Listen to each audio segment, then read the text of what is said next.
Hey guys, tonight we begin with the vast, brutal, and quietly devastating world of the Great Wall of China.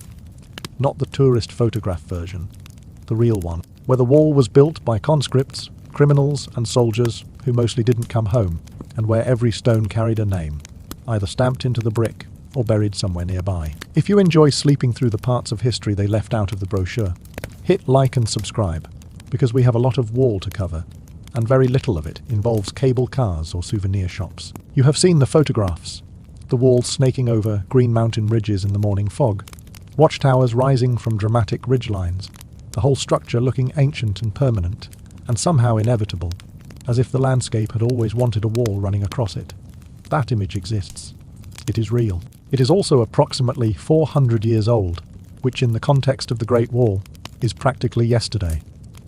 The wall in those photographs, the stone-faced, crenellated, tourist, accessible wall that appears on every travel poster and every Chinese government promotional image ever produced, is Ming Dynasty, built between 1368 and 1644, SEA, by an empire that had already watched the Mongols demolish the previous version of Chinese civilization, and was deeply existentially, architecturally committed to making sure that never happened again. The wall you learned about in school, the one attributed to Qin Shi Huang, the first emperor of unified China, looks almost nothing like the Ming Wall. It was built in 221 BCE from tamped earth, rammed earth compacted into wooden frames, layer by layer, until it was solid enough to walk on. No stone facing, no crenellations, no gift shop selling miniature wall segments in a snow globe. Just packed dirt rising from the northern frontier in sections that had been built by individual warring states over the preceding centuries, and were now, under the emperor's orders, being connected into something that had no precedent in the world. Which sounds like a grand imperial achievement, until you start asking who was doing the tampings. The answer is everyone who could be forced to. The Qin dynasty operated on a system of labor conscription that made the word volunteer functionally meaningless. Every adult male subject of the empire owed the state a period of labor service, not theoretically. Actually, you would be assessed by your local magistrate, assigned a work detail, and marched off to wherever the empire needed human bodies at that particular moment. Road construction, canal digging, palace building, or, if your particular generation had the extraordinary misfortune of being born during the reign of an emperor who wanted a wall built along the entire northern frontier, wall construction. The work detail that put you at the base of a northern mountain range in November was not more or less random than the work detail that put your neighbour digging irrigation channels in a warm valley in the south. It was just considerably more likely to kill you. Estimates for the Qin-era workforce vary, and ancient Chinese administrative records are not exactly the model of complete preservation that historians would prefer. The figures that scholars work with range from 300,000 to nearly 1 million workers involved in the initial construction push. These numbers encompassing not just the labourers doing the actual building, but also the soldiers guarding work sites, the administrators tracking labour quotas, the supply chain of carts and oxen and porters moving food and materials to the frontier, and the officials whose job was to record which administrative unit had contributed how many bodies, and for how long. The Qin Empire was, among other things, a masterpiece of bureaucratic infrastructure. You were a unit of labour.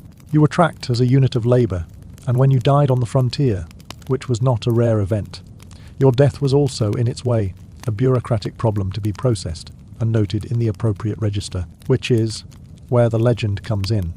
You have probably heard some version of it. The Great Wall is so full of the bodies of its builders that it is sometimes called the longest cemetery in the world.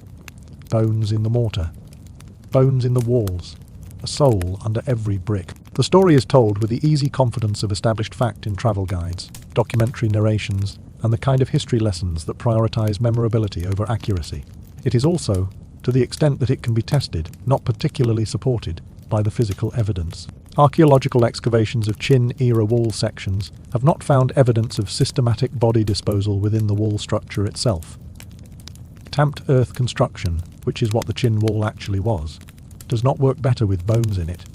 Bones do not improve compressive strength. There is no engineering rationale for including human remains in a rammed earth wall, and the Qin Empire, whatever its other considerable moral failures, was relentlessly rational about engineering efficiency. What there is, instead, is evidence of enormous numbers of people dying in proximity to the wall, in labor camps near construction sites, from exhaustion and malnutrition and the particular brutality of northern frontier winters, from accidents involving the kinds of heavy work that precede occupational safety regulations by about 2,000 years.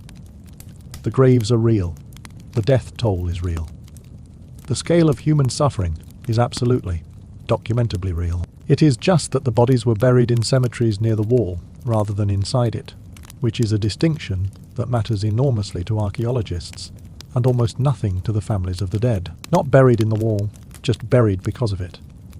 Translation: the legend is wrong, and the reality is in some ways worse. The most famous story associated with wall labour is the legend of Mengjiangnu, which exists in more than 100 regional variants, and is one of the most thoroughly documented folk tales in Chinese literary history. The core version goes like this. A young woman named Mengjiangnu has just married a scholar named Wan Shiliang when he is conscripted and taken north to work on the wall. She waits. He does not come back. She travels to the frontier herself to find him. She is told he has died. She weeps for him so completely, with such total and overwhelming grief, that the section of wall where he is buried, sometimes the story says inside the wall, sometimes near it, collapses. The emperor hears about this. He travels to see the woman whose grief demolished his engineering project, and is so taken with her that he offers to make her his concubine. She agrees, but extracts several ritual conditions to honor her dead husband first, fulfills them, and then either drowns herself in the sea or turns into stone, depending on which regional variant you are reading. The emperor is left with a partially collapsed wall, a dead woman, and presumably some thoughts about the long-term administrative costs of forced labor programs. The legend is at least as old as the Tang dynasty, which means it has been circulating for over 1,000 years.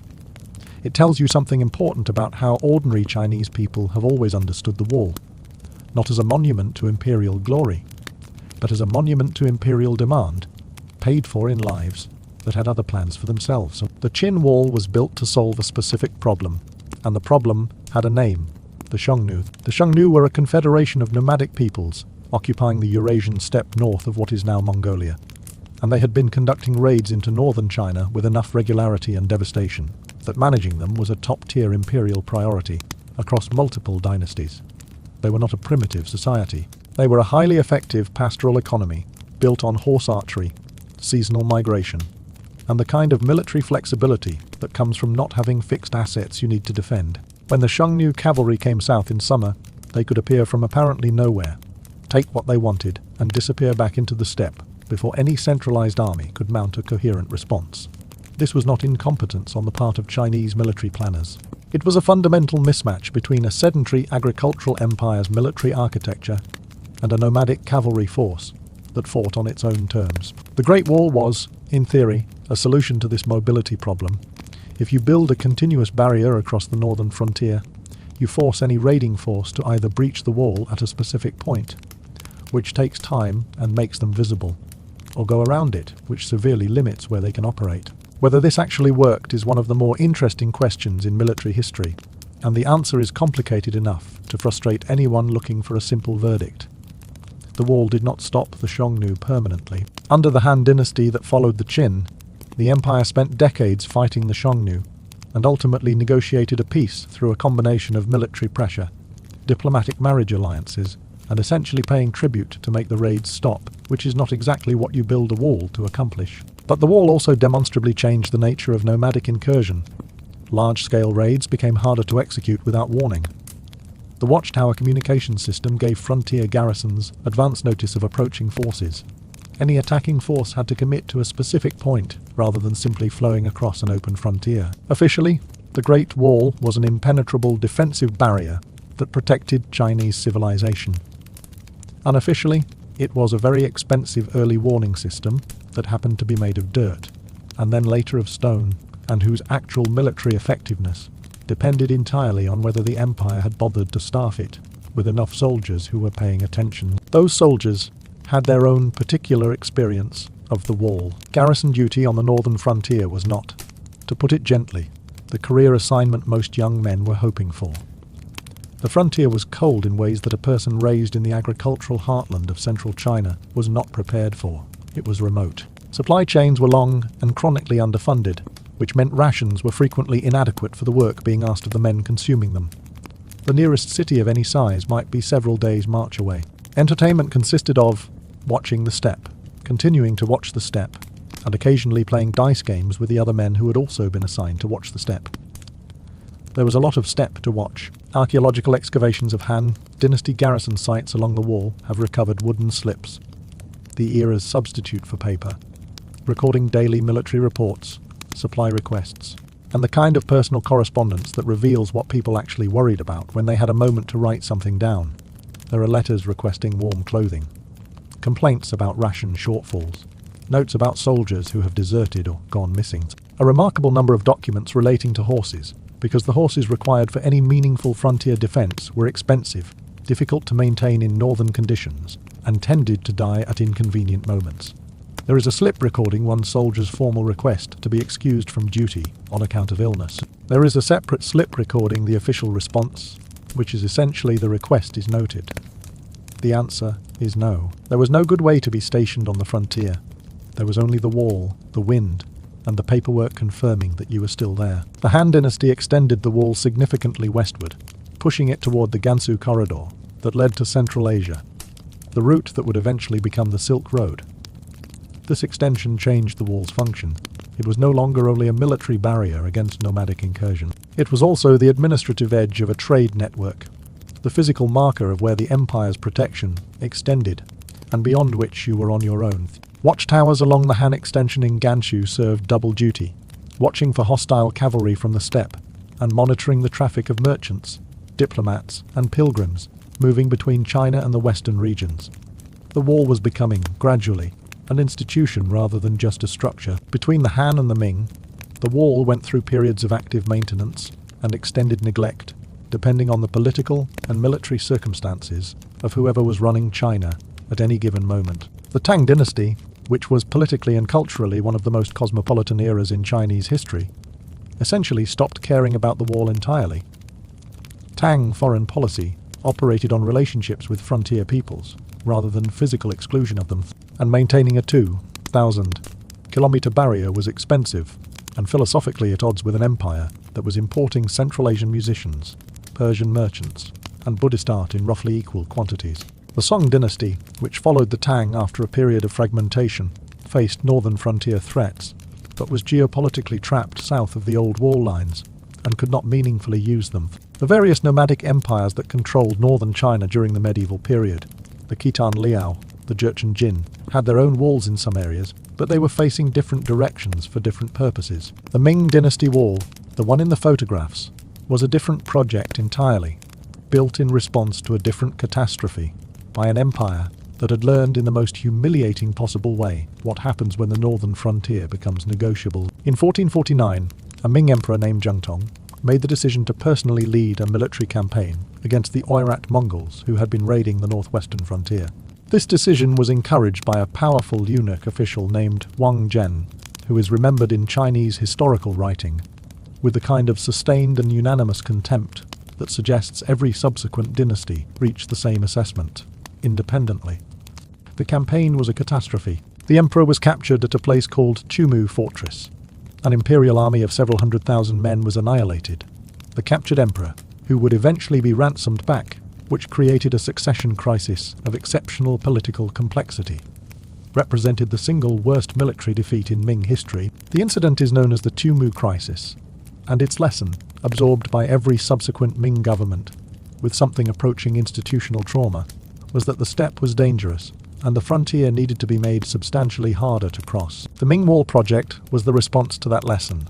Over the course of roughly 2 centuries, the dynasty built what we now call the Great Wall as a strategic infrastructure project of almost incomprehensible scale, not patching or extending the old Qin earthen wall, actually building a new wall, much of it faced with fired brick, with a walkway wide enough for troops and supply carts to move along the top, with watchtowers at regular intervals equipped with signal beacons, with garrison towns at strategic passes, with layered systems of inner and outer walls in the most vulnerable sections, with drainage channels and cisterns, and the full supporting infrastructure required to sustain a permanent military presence along a frontier stretching from the Bohai Sea in the east to the edge of the Gobi Desert in the west. In total, the Ming Wall and its associated structures cover somewhere between 13,000 and 21,000 kilometers.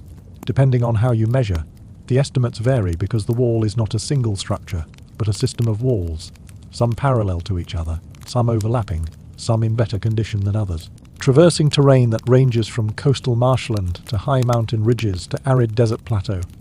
The section near Badaling, outside Beijing, which is what appears in most photographs, and which receives roughly 10 million visitors per year, represents perhaps 2 or 3% of the total structure. It is also the section most thoroughly restored, stabilized, and equipped with handrails, and a functioning toboggan ride for the descent. The toboggan ride is real. It has been controversial since installation. Historians of Chinese architecture tend to encounter references to it, with a facial expression that is difficult to describe precisely, but that conveys something specific about the distance between aspiration and outcome. The rest of the wall is considerably less photogenic. The Ming accountability system was, for its era, remarkably sophisticated in one specific and archaeologically significant way. Every brick used in wall construction was required to be stamped with identifying information before firing. Not just the kiln that produced it, not just the administrative region responsible for supply. The name, sometimes a personal name, sometimes an official title, of the specific supervisor responsible for that batch of bricks. If a brick failed inspection, crumbled under pressure testing, was wrong sized, cracked incorrectly, the official whose name appeared on it could be punished, fined, demoted, in serious cases, beaten. The Ming dynasty did not phrase this as quality control creating accountability, but the operational logic was identical. If your name is on the product and the product fails, you fail. Archaeologists working on Ming wall sections have recovered thousands of these stamped bricks, and the stamps constitute a remarkable administrative archive. You can trace which prefecture supplied materials to which wall section.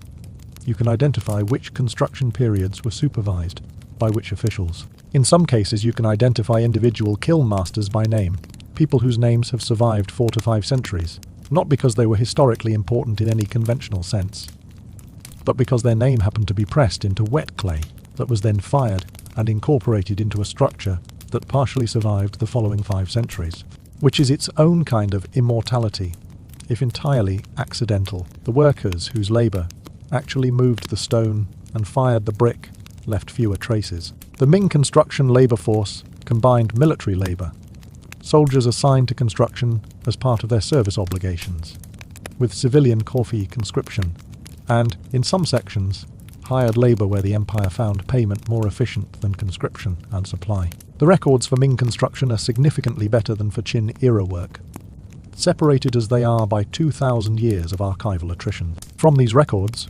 historians can reconstruct the general scale of the workforce, hundreds of thousands of workers during peak construction, but the individual experience of those workers is mostly visible only through the negative space of what went wrong. Workers who died were noted in administrative registers as having fulfilled their service obligation. The phrasing was tidy.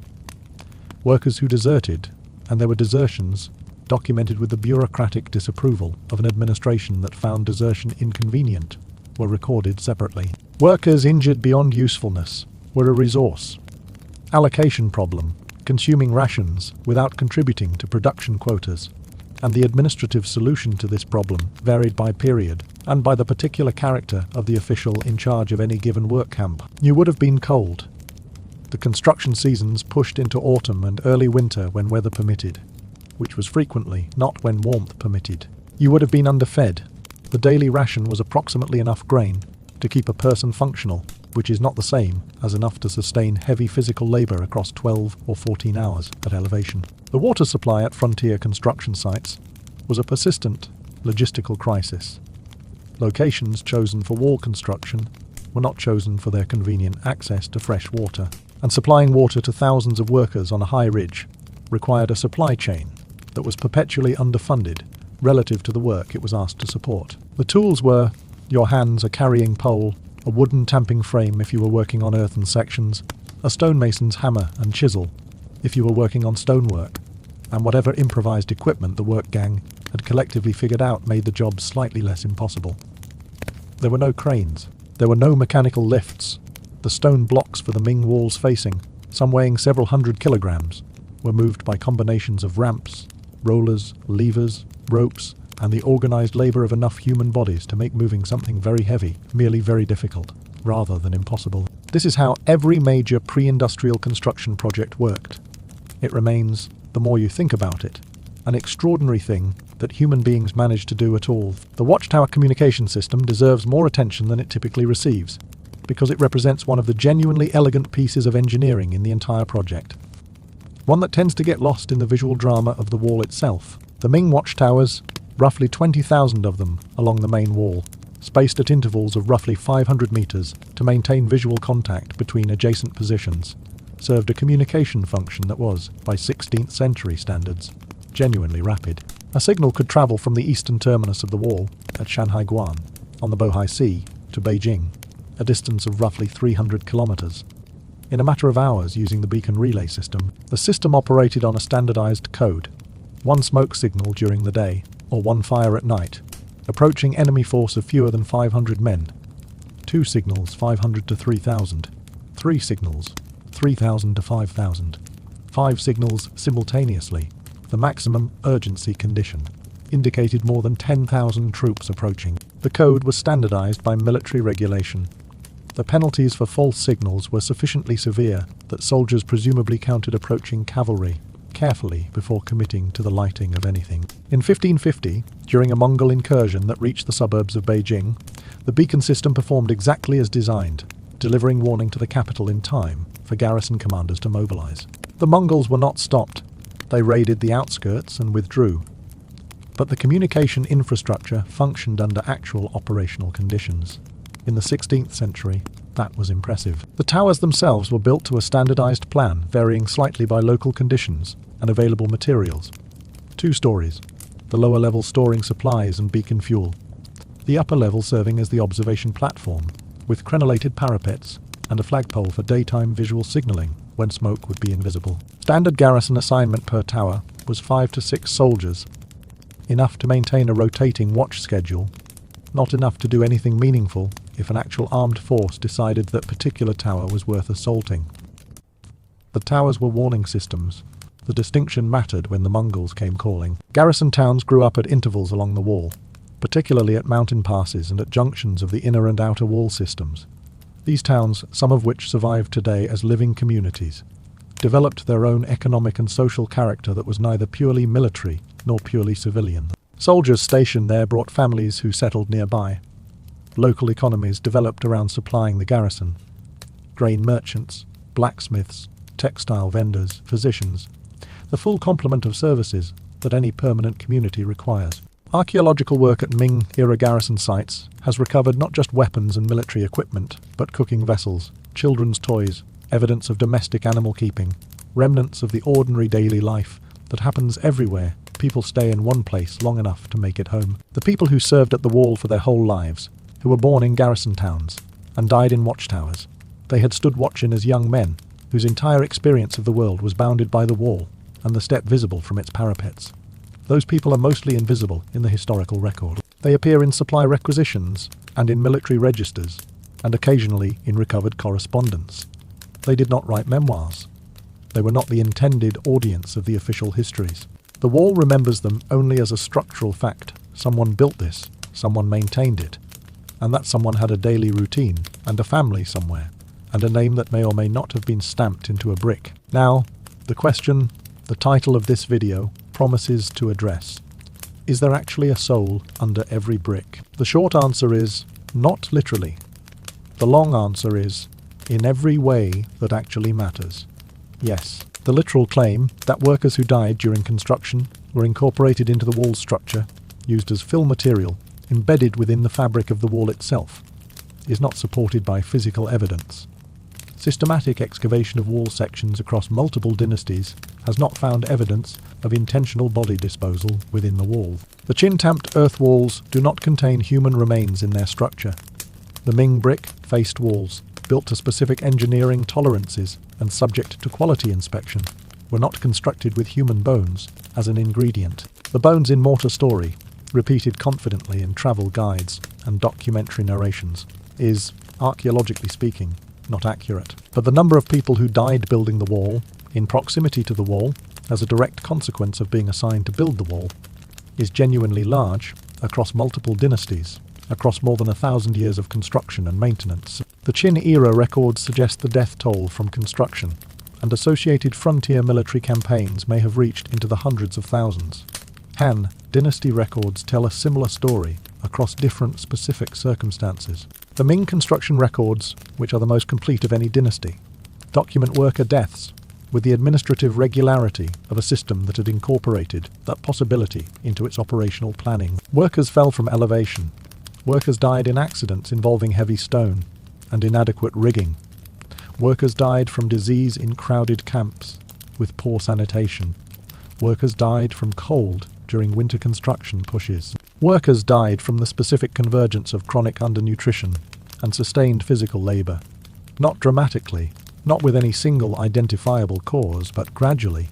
A person who was somewhat less capable each week of continuing until they were simply unable to. The legend evolved because ordinary people understood something the official records were not designed to acknowledge, that the wall was paid for in lives, and that those lives were mostly invisible to the people who had ordered them spent. You cannot see a death toll in a wall of stone. You cannot point to a specific brick and name the person it cost. So the legend did what folklore always does when it wants to make visible what official history chooses to erase. It put the bodies inside the wall. It made the loss legible by making it literal, whether or not there are bones in the mortar, and there are not in any systematic sense. The wall is a structure built on labour, suffering, and frequently the deaths of people whose names are almost entirely unknown. The brick stamps are the exception. The unnamed workers are the rule. In that sense, the soul under every brick is not a literal archaeological claim. It is an accurate moral summary, stated in physical terms. This is the part of the Great Wall the tourist photographs cannot show, not because it is hidden, but because it is not the kind of thing that fits in a frame. The wall in the photographs is stone and morning, mist, and dramatic geography. The wall in the historical record is also food ration complaints, desertion notices, and the bodies of workers entered in administrative registers as having completed their service obligation in the most permanent possible way. Both are real. They are the same wall. The modern wall has developed its own complications. The section at Badaling, which opened to tourists in 1957 and receives roughly 10 million visitors per year, is one of the most visited sites on Earth. On a peak summer weekend, the walkway on top of the wall is crowded enough that the experience more closely resembles a very old subway platform than a military fortification. Souvenir vendors operate from booths installed in former watchtowers. There is a cable car to the top. There is the aforementioned toboggan ride for the descent. The cable car and the toboggan ride coexist with a UNESCO World Heritage Site designation and a heritage management plan that has been, over the decades, characterized by the kind of institutional tension that arises when an object is simultaneously a national symbol, a tourist commodity, and a crumbling archaeological site. The restoration work at tourist sections raises questions that become more complicated the longer you look at them. Ming-era construction used lime mortar that, over 4 to 5 centuries, has acquired weathering characteristics that modern restoration workers struggle to replicate. Early restoration projects, particularly those conducted in the 1950s through 1980s, used modern cement as a repair material. Modern cement has different strength and different thermal expansion coefficients than traditional lime mortar, which means that in some restored sections, the repairs have actually damaged the original structure. The modern cement holds firm, while the original brick around it cracks under seasonal temperature variation. Chinese cultural heritage authorities have become considerably more sophisticated about restoration methodology in the last 2 decades, moving toward lime-based traditional mortars and more conservative repair approaches that prioritize stabilization over reconstruction. But the sections restored under earlier methodologies bear the marks of that approach in ways that conservators now find difficult to address without making things worse. In Gansu province, in the far northwest, sections of the Ming Wall built in areas with less available stone were constructed from compressed earth mixed with reeds and tamarisk branches, an adaptation to local material availability that looks, to modern eyes, more like a crumbling sandcastle than the imposing battlements of Badaling. These sections are dissolving.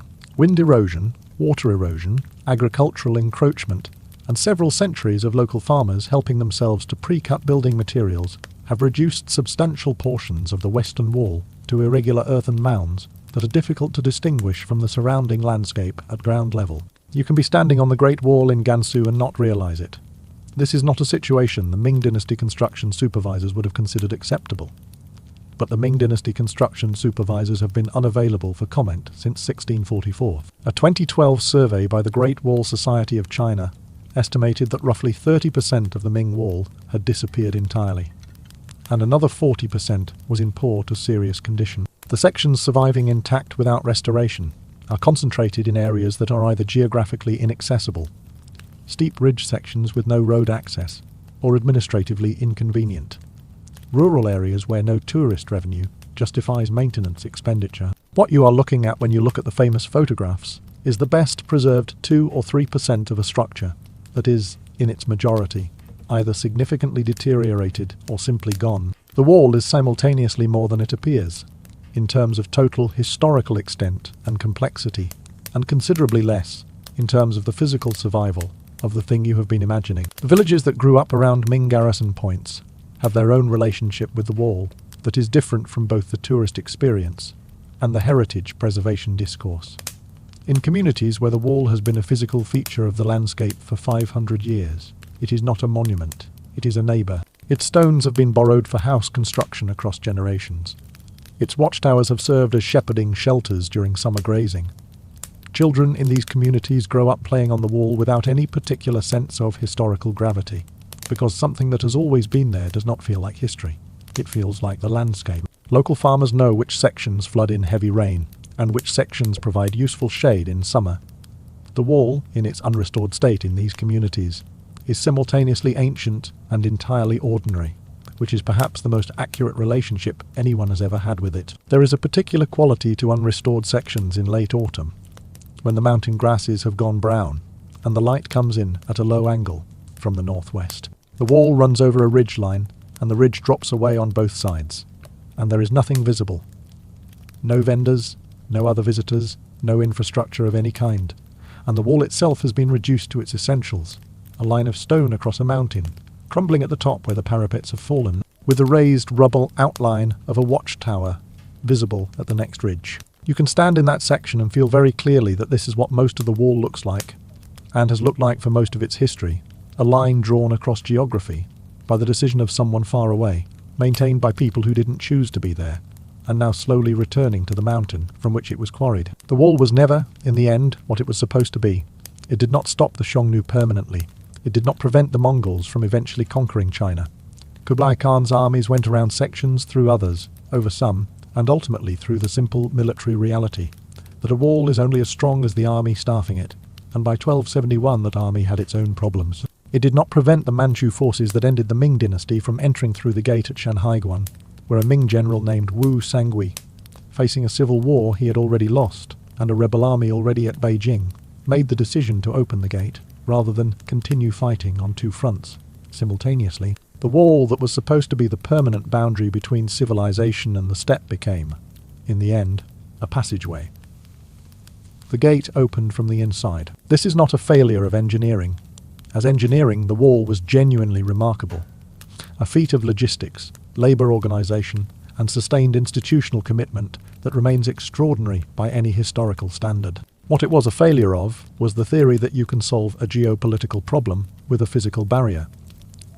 The nomadic peoples of the steppe were not deterred by walls, in any permanent sense. They were deterred by military pressure, by diplomatic agreements, by the internal political complications that periodically fragmented nomadic confederations, and by the gradual long-term sedentarization of the steppe that changed the economic foundations of raiding. The wall contributed to some of these outcomes. It was sufficient for none of them. The later Ming governments understood this at some level. They supplemented wall defense with elaborate diplomatic and tributary relationships with frontier peoples, with controlled border markets, where trade could occur without raiding, with strategic marriage alliances, whose purpose was precisely what the wall was supposed to make unnecessary. The wall was always partly theatre, a demonstration of imperial power and territorial commitment that served political functions as much as military ones. It told the nomadic peoples of the north, this is where China is, and China takes its borders seriously enough to build a mountain range of stone to mark them. Whether that message was received as deterrence or as challenge depended on the year and on the relative strength of the governments on either side. What it told the Chinese people who built it is harder to know, because their voices are preserved mostly in legend rather than record. The legend says, "A woman wept and the wall fell." The legend says, "Every stone has a cost." The legend says that the most powerful empire in the world could demand almost anything of its people, and what it demanded, among other things, was this: go north and build something that will outlast you, and it has, more or less, parts of it. The wall has a smell, at the right time of year, that is not quite like anything else. In late spring, when the mountain vegetation is growing through every crack in the stonework, and the moisture from snowmelt is still working its way through the wall's rubble core, the old lime mortar releases something, a mineral smell, slightly alkaline, the smell of calcium carbonate, reacting with atmospheric moisture, the smell that old plaster buildings have when the humidity rises. It is a background note, easily overlooked, easily dismissed as old stone smell, which it is. But it is also specifically the smell of 5 centuries of lime mortar, doing what it was designed to do, bonding brick to brick in a matrix that is weaker than the brick, but more flexible, absorbing the differential movement of a masonry structure as it cycles through hot and cold, and wet and dry across hundreds of years. The smell is the smell of the mortar surviving. It has been surviving for 500 years, and it smells like that. In summer, in the sections where vegetation grows thick on the wall's outer face, there is also the smell of whatever is growing there. Wild herbs find purchase in the mortar joints. Artemisia, the same plant family that includes mugwort and wormwood, which has a sharp medicinal smell when bruised. Certain species of fern establish themselves in sheltered north-facing crevices. The watchtower interiors, where centuries of soil accumulation have created growing medium in the corners, host a small ecosystem that is completely indifferent to the tower's original function. There are butterflies on the wall at Jinshanling in July. There are grasshoppers on the wall at Mushanyu in August. The wall's ecological role as a linear habitat feature, connecting different mountain ecosystems, is not something the Ming dynasty's military planners intended, but it is one of the wall's current functions. In winter, the smell is primarily cold and stone.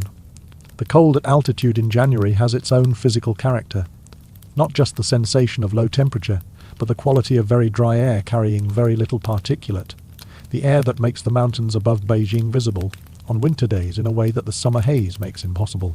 On those winter days, from the right watchtower section, you can see the steppe extending north beyond the hills, brown and flat and enormous. You can see exactly what the garrison soldiers were watching for. You can understand very clearly why the watchtower was positioned here, and not 500 meters in either direction. And you can feel, in the way that very cold, very clear days produce a particular kind of clarity, the operational logic of the whole system, the wall as edge, the steppe as the other side, the watchtower as the point where the empire paid attention to what was coming. The wall's interior, the walkway surface, and the interior of the watchtowers has a different character from the exterior faces. The walkway surface on well-preserved Ming sections is paved with large stone slabs, or with specialized brick, slightly cambered for drainage, worn smooth in some sections by centuries of foot traffic, and in others rough and irregular from the same centuries of freeze, or cycling that has affected all the masonry. The parapet crenellations on the outer face of the walkway, the merlons and embrasures that define the wall's visual silhouette, were functional military features. Soldiers could stand behind the merlons for cover while firing through the embrasures, or could look over the wall's crest from the embrasure positions to observe the approach. The embrasures in some sections are positioned at heights that suggest the Ming soldiers shooting through them were not particularly tall, a reminder that the average body size of Ming dynasty military personnel was different from modern reference frames, in ways that affect how you read the physical dimensions of military architecture. The watchtower interiors are small. This is the fact that surprises most people who enter a restored Ming watchtower for the first time. The external profile of a watchtower is impressive. 2 stories of solid-looking construction, perhaps 15 meters high at the apex, trenellated with a commanding view in all directions. The interior room on each level is approximately 4 by 5 meters, the size of a modest contemporary bedroom. 5 to 6 soldiers lived and worked and slept in this space for the duration of their posting. The furniture was minimal: sleeping platforms, a small cooking area, storage for rations and equipment. The tower was a watchtower, not comfortable accommodation, and the people who designed it were more interested in the view from the top than the experience of being inside. This is one of those places where the practical experience of the people who used a historical structure was almost entirely irrelevant to the decision-making of the people who designed it, which is a pattern that appears in military architecture across every culture and every period. The specific historical incident that has left the most durable mark on how people understand the wall's military function is probably the 1550 Mongol incursion, known as the Zhengshu incident. When Ultan Khan led a force through or around the frontier walls and arrived at the outskirts of Beijing, the capital of an empire that had spent a century and a half and enormous resources building a physical barrier, specifically to prevent this from happening. The Zhengshu incident revealed something about the wall's defensive model that the Ming court found extremely uncomfortable. The wall was built, staffed, and maintained by a military system that had been bureaucratically and financially degraded over the preceding decades. Garrison soldiers were undertrained and undersupplied. The communication system worked. The beacons fired. The warning reached Beijing in time for the city to brace. But there was no adequately equipped mobile force to engage Ultan Khan's cavalry in the field. Because the Ming military budget had been directed toward the static wall infrastructure rather than the mobile response capacity that actually required to defeat nomadic cavalry. The wall did what a wall does. It stood in place. But a wall that stands in place while the enemy goes around it or through an inadequately defended section has defended nothing. The response to the Zhengshu incident was, predictably, to invest in more wall. This is a pattern that historians of defense policy find familiar regardless of the culture or the era. When a defensive system fails, the political reflex is to build more of it rather than to reconsider whether the fundamental approach is right. The Ming court commissioned additional sections, additional towers, additional depth to the defensive system in the Beijing region, and the investment produced wall that was better engineered and more extensively staffed than what it replaced. It did not produce a solution to the underlying strategic problem, which was that cavalry operating in open steppe did not need to engage a linear defense if they did not want to. Ultan Khan eventually agreed to a diplomatic settlement in 1571 that opened the border trade markets and reduced raids significantly. The wall did not negotiate that settlement. The economic interests on both sides of the wall negotiated that settlement. The wall provided the setting and the backdrop. The actual work was done by people talking to each other, which is what the wall was supposed to make unnecessary, and what it ended up facilitating by making the border concrete enough to have a recognized location for formal interaction. There is a detail from the Ming wall construction records that has no equivalent in any other historical source on the project, and that is difficult to categorize as either purely historical fact or purely symbolic resonance. The records note that in certain sections of the wall, particularly in the sections crossing steep mountain terrain, where the construction was most dangerous and the death rate was highest, the work supervisors maintained a practice of mixing sticky rice, nutine, glutinous rice, into the lime mortar for the facing courses. The practical rationale for this is well established. Glutinous rice contains amylopectin, a polysaccharide that, when added to lime mortar in specific proportions, produces a composite binder that is more flexible and more resistant to moisture penetration than lime mortar alone. Chemical analysis of mortar samples from several well-preserved Ming wall sections has confirmed the presence of amylopectin, confirming that the sticky rice addition was real, not legendary. The Great Wall's mortar in the best preserved sections is a composite material, improved by a technology that the Ming dynasty arrived at empirically, rather than through any understanding of polymer chemistry. Glutinous rice was not a cheap additive. It was a food source. Adding it to mortar, at scale, across hundreds of kilometers of wall facing, represented a significant diversion of a food resource to a construction use. In a construction context where the workers were chronically underfed, the knowledge that glutinous rice was being mixed into mortar, rather than issued as ration, creates a specific kind of historical irony that requires no particular commentary to land. The wall was literally consuming food that workers needed to eat. The mortar was more important than the people who mixed it. Translation: the wall ate better than the workers. It has survived 5 centuries, which the workers did not. This is either a fact about material science or a fact about values, depending on who you are and what you are looking for. The wall, in its unrestored sections, continues to yield archaeological material that is slowly filling in the picture of what it was like to actually live and work there. A 2018 excavation of a Ming period watchtower in Shanxi province recovered, in addition to the expected military equipment and ceramic fragments, a collection of objects that the excavators described as a domestic assemblage: a small brazier for heating, several ceramic vessels for food preparation, a bronze mirror, and a piece of cloth that textile analysis suggested was a child's garment. The child's garment was not unusual in itself. Garrison soldiers with families nearby might have kept personal items at their duty stations. What the excavators found significant was its location, not in a domestic building associated with the garrison town, but inside the watchtower itself, in the interior room that standard Ming military regulations specified was for duty use only. Someone had a child's garment in a watchtower. The regulations said they should not. The person apparently kept it anyway. This is the kind of detail that makes the historical record feel inhabited, not by the administrative personnel who generated the records, but by the specific person who kept a small piece of fabric in a place where it was technically not supposed to be, because it was connected to something they needed to stay connected to. And the cold and the loneliness and the distance from home had apparently made that need stronger than their interest in strict regulatory compliance. The wall has been keeping secrets like this for 500 years. It will continue doing so for however long it continues to stand. The question that the wall's history eventually produces, if you spend enough time with it, is not why it was built or whether it worked. Those questions have answers, complicated but available. The question it produces is something else.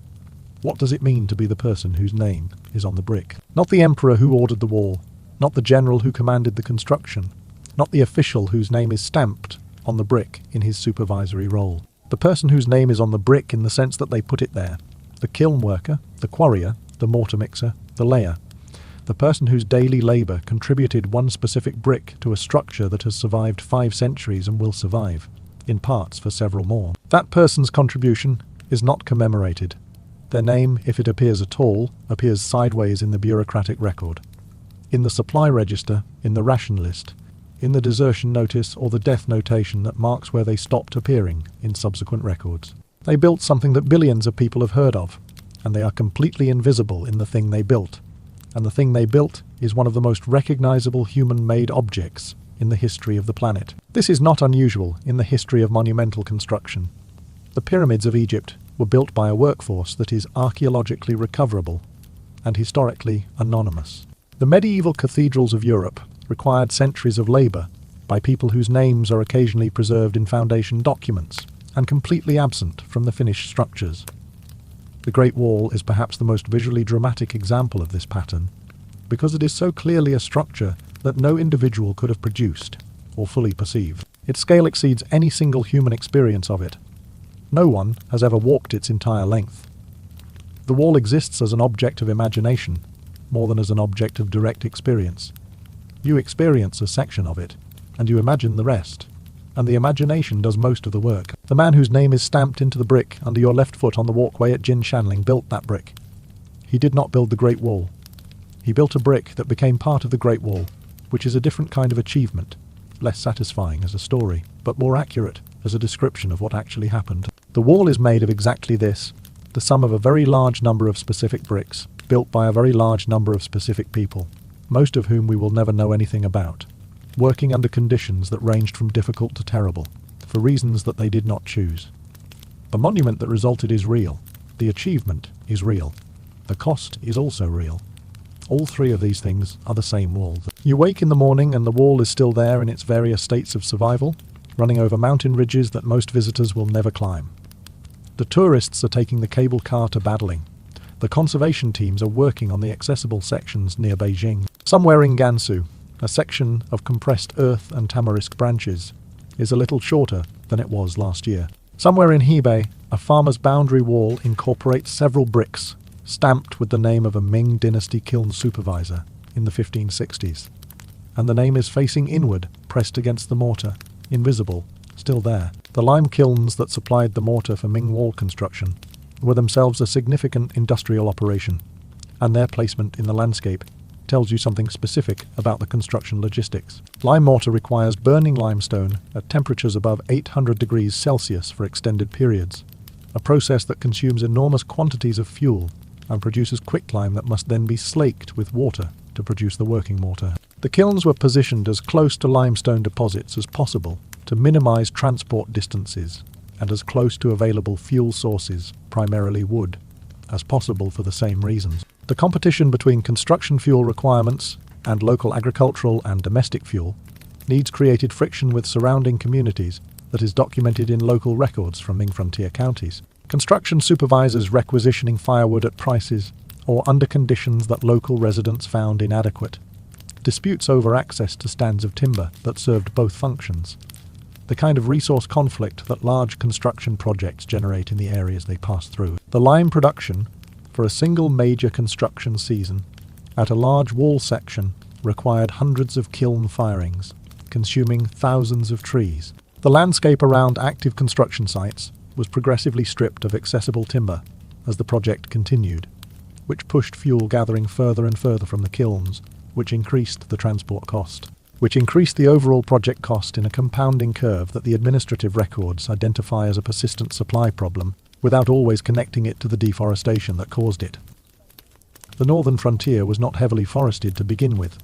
Major wall construction phases reduced it further. Limestone quarrying for the facing stone of Ming wall sections was a different kind of operation, more skilled, more dangerous, and more geographically constrained. The quarry sites were chosen based on stone quality and proximity to the wall line, and the quarrying operation involved drilling and splitting techniques that required experienced stone workers rather than the generalized labor pool that handled earth moving. The split stone was shaped at the quarry site to rough dimensions, and then transported to the wall, by cart where terrain permitted, by human portage where it did not, and by combinations of both on the mountain sections, where neither option was ideal. Finished stone courses in the Ming wall show careful selection and fitting of individual stones, with tighter tolerances in visible and structurally critical locations, and coarser work in less critical sections. The quality gradient is visible to anyone who spends time looking at original Ming stone courses. The facing stones on the outer wall surface were selected and fitted more carefully than the interior coursework, because the outer face was what the quality inspection assessed and what the brick stamps held officials accountable for. The wall's interior, the rubble and packed earth filled between the inner and outer face walls, is what most of the wall actually is, by volume. The dramatic stone facing that appears in photographs is a relatively thin skin over a much larger core of compacted rubble and earth. This is rational engineering. The facing provides the smooth surface and the structural integrity of the outer faces, while the fill provides the mass that gives the wall its resistance to being pushed over or undermined. The fill material was whatever was locally available: quarry waste, broken stone, earth from foundation excavations, and it required compaction to perform its structural role, which meant workers tamping the fill in layers as the wall rose. The tamping technology for the fill core of a Ming brick faced wall was not fundamentally different from the tamping technology of the Qin earthen wall built 1500 years earlier. It was the same basic operation, applying enough physical force in a coordinated way to make loose material into something structurally coherent. What changed was the facing. The Qin wall presented its tamped earth directly to the weather, and the Ming wall covered its tamped fill with fired brick. The fired brick, in sections where it survives undisturbed, has held up remarkably well. Ming era brick in good condition shows relatively little weathering after 5 centuries, which is a testament to the kiln temperatures and firing times specified in the construction standards. Brick that was underfired, produced at lower temperatures or for shorter periods, weathers significantly faster, and there are sections of the wall where accelerated deterioration of the facing brick allows the rubble fill to become visible, which is archaeologically informative and aesthetically distressing, depending on your priorities. The mortar between the bricks, the lime mortar that connects individual units into a structural whole, is, in many sections, in worse condition than the bricks themselves.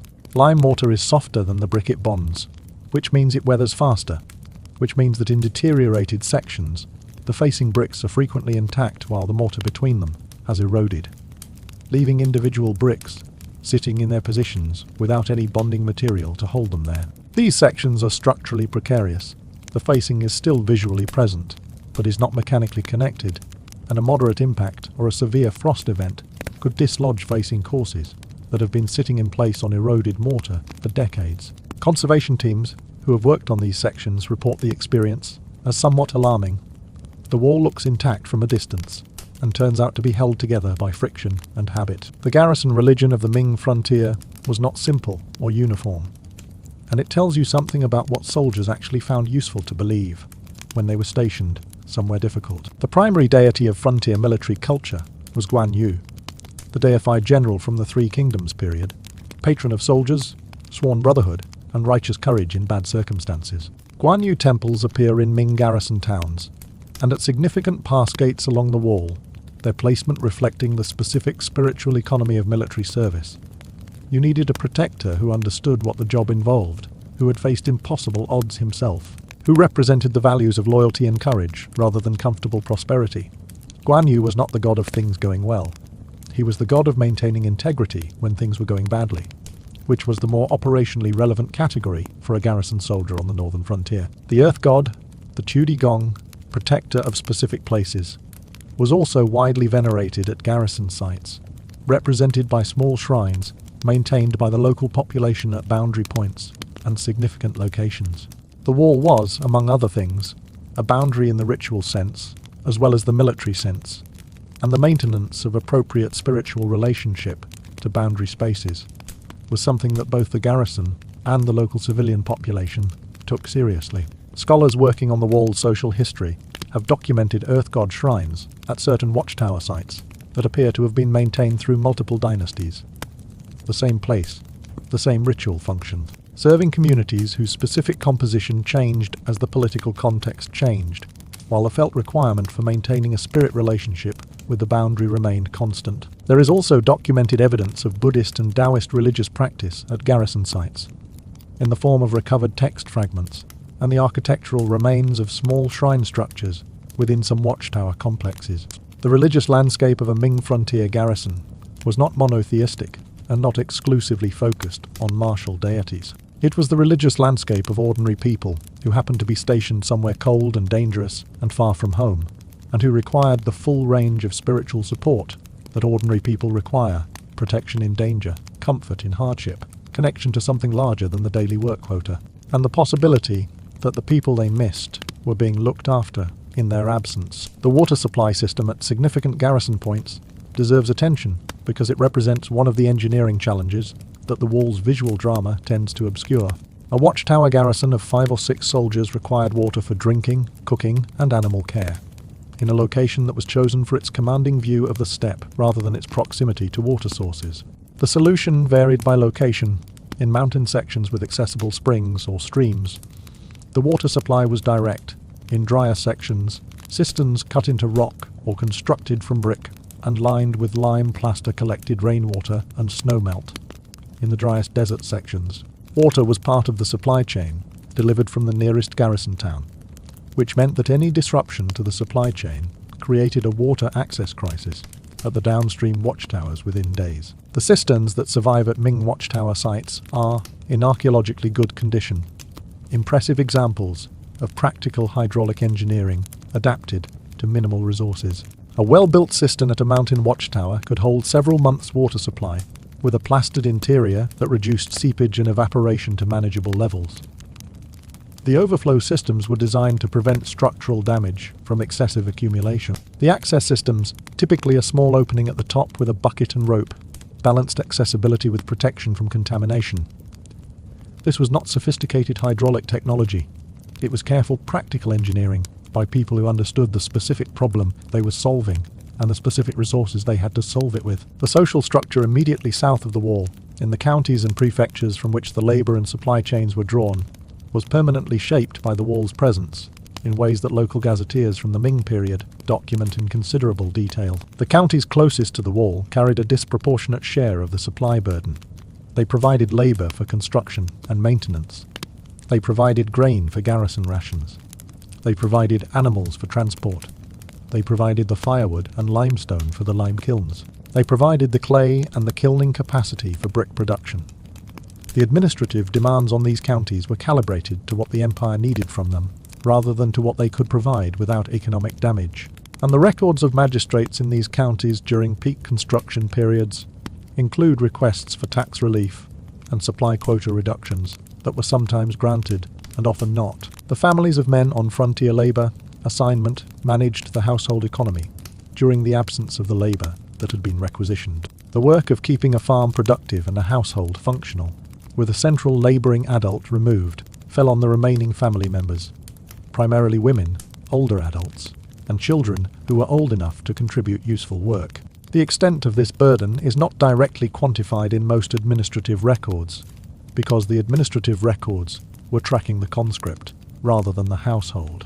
It is visible in the local gazetteers and in the occasional petition records from county magistrates, noting that the labour demands of the frontier programme were creating hardship in their jurisdictions. But the hardship is described in aggregate terms, rather than in the individual terms of specific families whose economic situation had been altered by a construction programme they had no power to refuse. The specific experience of a woman whose husband or son was on the frontier, managing a household and a farm in the knowledge that the person who had been requisitioned might not come back, is not recorded in sources that the administrative system produced. It is recorded in the literary tradition, in the frontier poetry, in the folk songs, in the Meng Jiangnu legend, and its 100 variants, because those were the forms in which people without official voices preserved the experiences that official records chose not to document. The frontier poems are, in this sense, a shadow archive.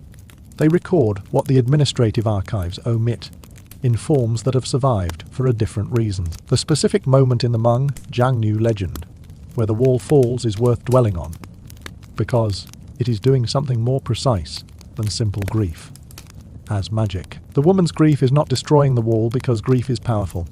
The wall falls because the wall is wrong, because the demand it represents, the cost it was built on, the lives it consumed without acknowledgement, is a fundamental violation of the natural and social order. The collapse is not a miracle. It is a reckoning. The legend is saying, very specifically, that a structure built on unjust demand cannot stand against the full weight of what it has cost. The wall falls because it should fall.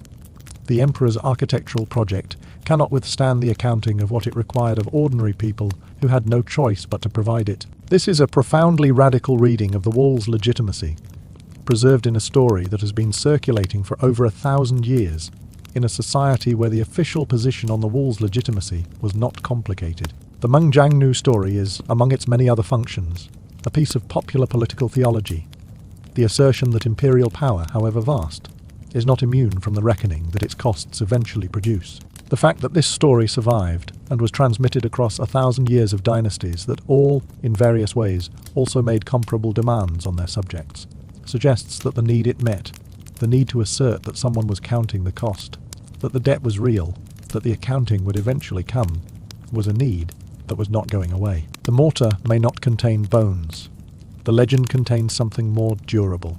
The wall's relationship to Chinese identity is its own story, and it is considerably more complicated than the tourist photographs suggest. For most of Chinese imperial history, the Great Wall was not a celebrated national symbol. It was a reminder of something uncomfortable, the enormous cost, in money and lives, of a defensive posture that had not, in the final accounting, prevented the worst outcomes. The Qin dynasty that built the first unified wall collapsed within 15 years of its completion, partly from the financial and social exhaustion caused by the wall itself, among other massive construction projects. Han Dynasty emperors extended the wall, but also spent decades negotiating with and paying off the Xiongnu, which is not the narrative of impenetrable defense that a wall was supposed to produce. The Tang Dynasty, arguably the most culturally confident in Chinese history, essentially ignored the existing wall structures and built its foreign policy on diplomatic networks and military projection, rather than physical barriers. The wall was associated, in much of classical Chinese intellectual culture, with the failure of force as a solution to complex political problems. The elevation of the Great Wall to supreme national symbol is largely a 20th century development, and it happened under specific historical circumstances that shaped how the symbol was used. In the context of the early 20th century, when China was navigating the aftermath of dynastic collapse, foreign imperialism, and the search for a usable national identity, the wall offered something valuable, evidence of ancient Chinese civilization's capacity for monumental achievement. It was proof that China had, at some point in the deep past, been capable of projects on a world, historical scale, a counter-argument to the humiliations of the preceding 100 years. The Chinese Communist government, after 1949, reinforced this symbolism, incorporating the wall into national imagery as a monument to the collective labour and endurance of the Chinese people. The Maoist slogan, "You are not a true man if you have not climbed the Great Wall," sometimes translated more loosely but consistently attributed to Mao Zedong, transformed a military fortification into a site of personal and national aspiration. Whether Mao actually said exactly that, in those words, is one of those historical attribution questions that tends to become less important than the fact that millions of people believe he did and act accordingly. The wall became, in the 20th century, a canvas onto which successive Chinese governments projected a particular version of Chinese identity. Ancient, resilient, built by the collective effort of the Chinese people, capable of withstanding any external force. This is not historically inaccurate in the way that the bones in mortar story is inaccurate. The wall was built by Chinese labor over many centuries. It is genuinely ancient. It has survived in parts. An impressive amount of time. But the story of the wall, as triumph leads the story of the wall, as cost and the story of the wall, as collective achievement obscures the story of the wall, as conscript labor system. These are not comfortable things to say about a national symbol, and they are not prominently featured in the visitor interpretive materials at Badaling. The three great gates of the Ming Wall tell three different stories about what the wall was supposed to mean. Shanhaiguan, the easternmost major pass, sits where the wall meets the Bohai Sea, at a place where the mountains come close enough to the coast to create a natural choke point. The gate there is known as the First Pass Under Heaven, a title that announces, with considerable confidence, that this is where civilized order begins and everything else is somewhere else. The wall at Shanhaiguan is some of the best preserved Ming construction on the entire system, and the gate complex was clearly designed to make an impression on anyone approaching from the north. Massive towers, deep gates, the full architectural vocabulary of Ming military architecture deployed at maximum intensity. This is the gate where, in 1644, the Ming general Wang Fangui made his decision to let the Manchu armies through. The gate was designed to keep people out. It turned out to be equally functional for letting them in. Zhuyongguan, the pass closest to Beijing that guards the main approach to the capital through the Jindu Mountains, is the most heavily fortified section of the entire Ming wall system, for obvious reasons. Multiple layers of walls, redundant gate systems, garrison fortifications on both sides of the pass. The defensive depth here reflects the fact that losing this pass meant losing Beijing, and losing Beijing was, from a Ming dynasty perspective, the definition of a situation that could not be allowed to occur. The Cloud Terrace at Zhuyongguan, a white marble platform built in 1345 during the preceding Yuan dynasty and incorporated into the later Ming fortifications, carries inscriptions in 6 scripts including Chinese, Sanskrit, Tibetan, Fags, Pa, Uyghur, and Tangut, the linguistic record of an empire that was, in the 14th century, more cosmopolitan than the Ming wall policy would later suggest. The platform sits in the middle of the pass as a kind of palimpsest, a Yuan dynasty monument to multicultural imperial governance, embedded in a Ming dynasty monument to exclusion. Jiaguan, the westernmost major pass, sits at the edge of the Gobi Desert in Gansu province and is known as the last pass under heaven, which from the Chinese perspective means the last point of civilization before the desert, and from anyone else's perspective means the first point of civilization after the desert. The fort at Jiaguan is architecturally one of the most striking military complexes in China, a massive inner castle, an outer enclosure wall, 3 watchtowers at the corners, the whole structure rising from flat desert floor against a backdrop of mountains and desert sky. It was the western terminal point of the Ming wall system, and the gateway to the Silk Road trade routes that had been the economic lifeline connecting China to the Western world for more than 1,000 years. Merchants passed through this gate in both directions, Chinese goods going west, Central Asian goods coming east, and the entire infrastructure of long-distance trade flowing through a military checkpoint that had to simultaneously serve as a customs post, a diplomatic reception facility, and a defensive fortification. The wall's physical relationship to the terrain it crosses is one of the things that photographs consistently fail to convey. The section near Simitai, northeast of Beijing, crosses terrain so steep that the wall staircase steps are sometimes pitched at 45 degrees or more. Not the gradual tourist-accessible incline of Badaling, but a near-vertical climb in places where the ridge line, the wall follows essentially, goes straight up. The construction of this section, which required workers to haul stone up gradients that would be challenging to ascend unloaded, is engineering achievement of a specifically brutal kind, the kind where you solve the problem by applying enough human effort to overwhelm its difficulty. There is a section of wall at Simitai, that locals call the Heavenly Bridge, a narrow ridge section perhaps 2 meters wide, with steep drops on both sides, where the wall follows the ridge line so precisely that walking it requires a kind of attention that does not leave much room for appreciating the scenery. This section was closed to tourists for several years due to safety concerns, and then reopened with new railings. The Ming Dynasty construction workers who built it did not have the railings. The section in the Gobi Desert, by contrast, runs across terrain so flat that the wall's function as a visual barrier becomes almost absurd. You can see across the desert for 30 or 40 kilometers on a clear day, and the wall at 3 to 5 meters high offers approximately no obstacle to visibility in any direction. What it does offer in the desert context is a clear demarcation line. On this side, the Empire manages things. On that side, you are on your own.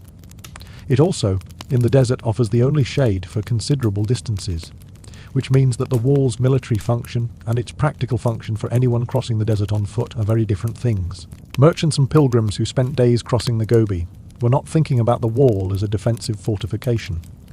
They were thinking about it as the first shade they had seen since the last watchtower. The wall in the mountains north of Beijing, the sections that appear most frequently in photographs, where the wall rides dramatic ridge lines through forest and cloud, was built on terrain chosen specifically because it was difficult. The theory was, if we build the wall where it is hardest to go anyway, the combination of natural obstacle and constructed barrier makes the total defensive difficulty very high.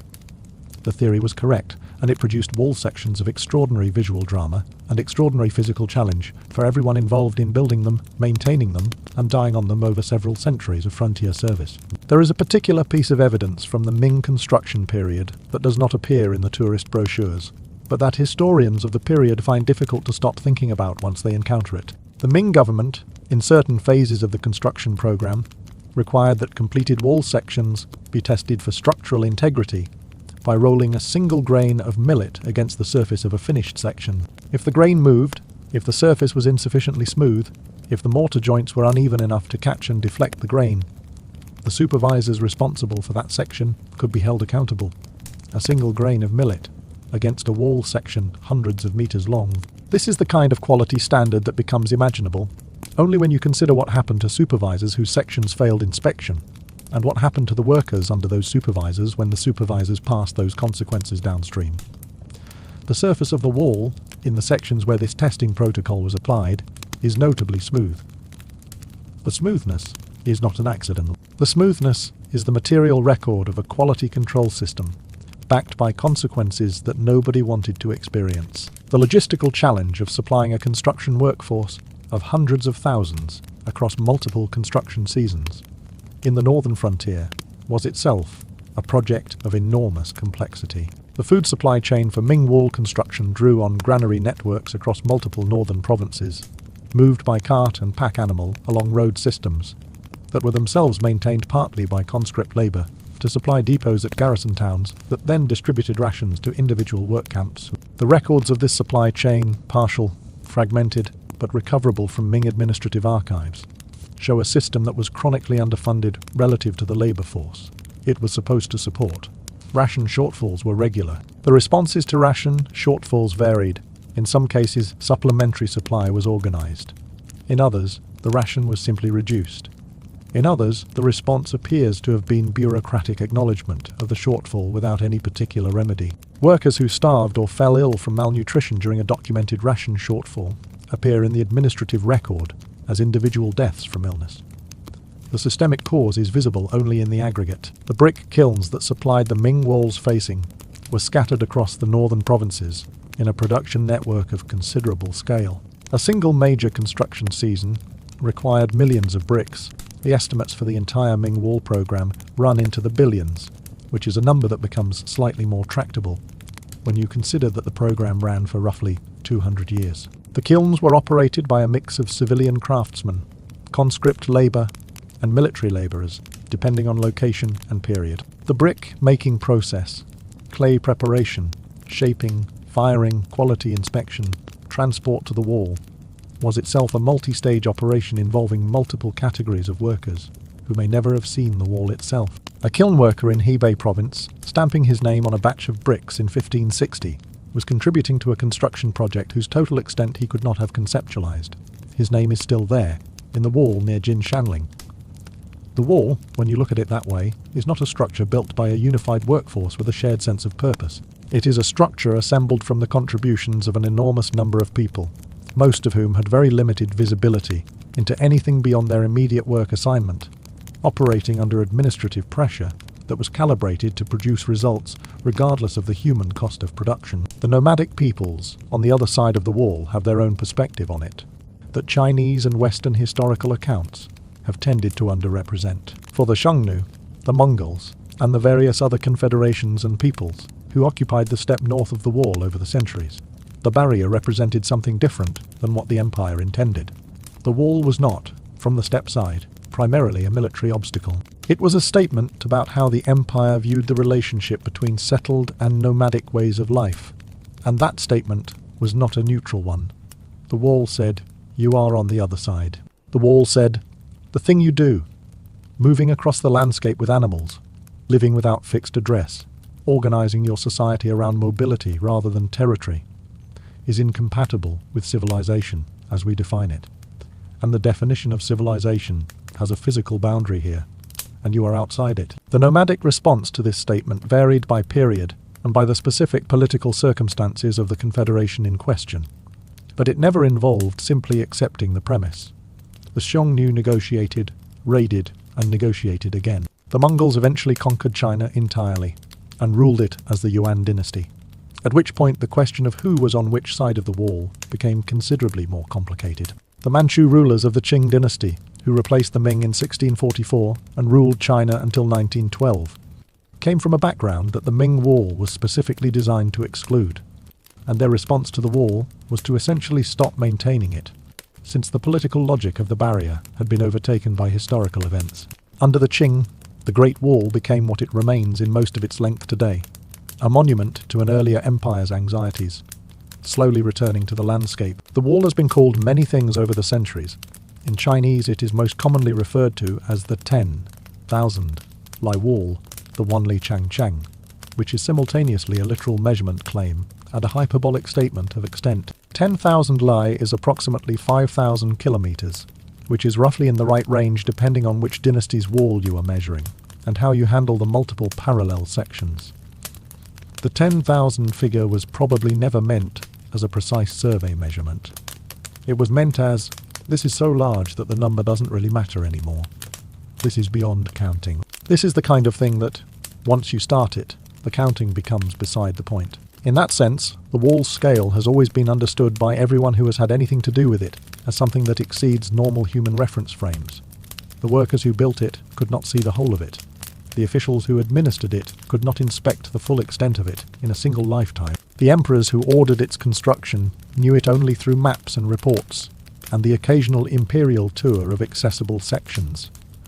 No single person has ever experienced the full extent of the wall, in any dynasty, under any circumstances. It exists as a concept, as the idea of a wall, more than it exists as any single person's direct experience. This is what makes it strange to stand on it. You can go to Badaling and stand on the restored Ming Wall and look north, and the wall extends in both directions over the ridgeline until it disappears behind the next mountain. It is real. The stone under your feet is real. The mortar in the joints is either genuinely Ming era or a careful reproduction, depending on which section you are standing on. The mountains are real. The wind from the north is real. And none of that reality quite translates into a complete experience of what the wall is, because what the wall is includes the 200 years it took to build this section, and the 2,000 years of construction that preceded the Ming dynasty, and the logistics chain that brought these specific bricks from their specific kilns, and the life of the person whose name is stamped into the brick under your left foot facing inward against the mortar, and the Mongol riders who looked at this ridge from the other side in 1450 and made a calculation about whether it was worth the effort, and the garrison soldiers who stood here in January in a wind that makes October feel like July, and the women in the villages below who received letters from men who were stationed here and sometimes didn't receive any more letters after a certain point. The wall is all of that. The wall is none of that to look at. It is a very large stone structure on a mountain, and the mountain is pretty, and there is a cable car if the stairs are too steep. The space between those two things, the wall as historical fact and the wall as tourist experience, is not a problem to be solved. It is just the condition of existing in the present, while looking at something from the deep past. The past does not become accessible by climbing it. The stone is real. The people who moved it are entirely gone. What remains is the wall's shape against the sky, which is what the emperor wanted, and the wall's cost in lives, which was not something the emperor particularly wanted remembered, but which the legend has been working to preserve anyway, for over 1,000 years. The legend is still doing its job. The man who actually commanded the Qin dynasty wall construction was a general named Meng Tian, and his story is one of the more illuminating in the entire history of the wall. Not because it is heroic, but because it shows very clearly how the wall fit into a larger pattern of imperial logic that was perfectly coherent and perfectly catastrophic at the same time. Meng Tian was a successful military commander who had led the Qin campaigns that completed the unification of China. He was, by the standards of his era, extremely good at his job. When Qin Shi Huang assigned him command of the Northern Frontier Program in approximately 214 BCE, Meng Tian brought both military competence and enormous administrative capacity to the task.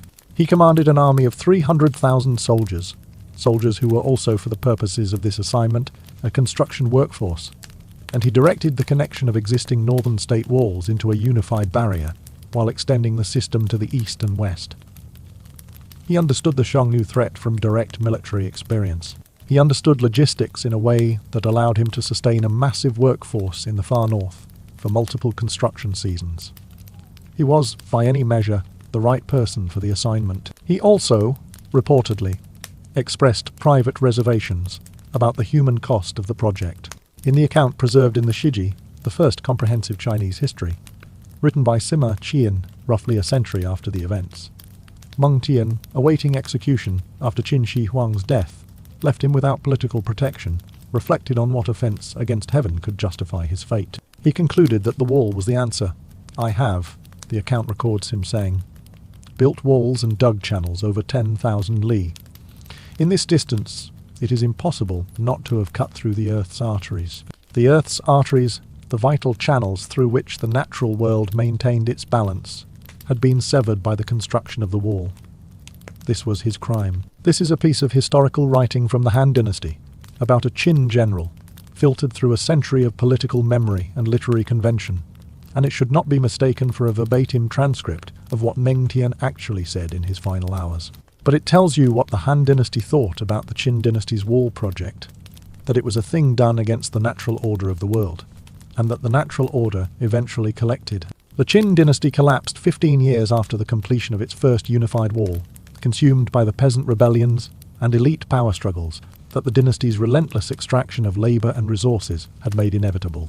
The wall was not the only cause, but it was part of a pattern of imperial overreach, whose consequences the Han dynasty's historians recorded with the mixture of fascination and condemnation that comes from watching your predecessor make every possible mistake at maximum scale. What it actually felt like to build the wall, the specific physical experience of the work on a specific day in a specific season, is not recorded in the administrative archives, but the material record, combined with what we know about construction techniques and frontier conditions, allows a reconstruction that is more accurate than comfortable. You would have woken before dawn.